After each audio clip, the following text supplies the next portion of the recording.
tämähän on niinku, tässähän näytetään miten tämmönen jakkara valmistetaan niinku alusta asti.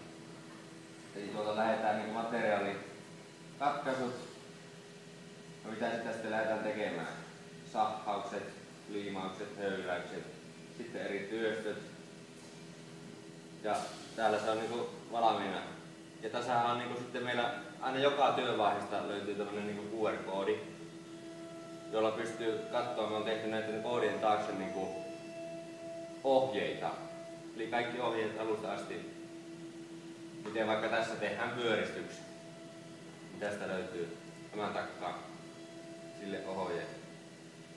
Ja mehän tehtiin tämä niinku, me samalla opiskeltiin itse tämä sähköinen homma, miten tämä tehdään, ja tietysti siinä samalla noita työstöjä tehtiin, ja tarkoitushan on, että tästä pystyy kuka tahansa, joka tulee tänne tai missä vaan, niin tekemään tämmöisen samanlaisen jakkaran näillä ohjeilla täydellisesti. Ei tarvitse niinku olla puuseppä eikä ammattilainen, että osaa tehdä näillä ohjeilla. Se oli meidän tarkoitus, että me tehdään mahdollisimman yksinkertaisesti tästä ohjeesta, että se pystyy kukaan vaan niinku tekemään.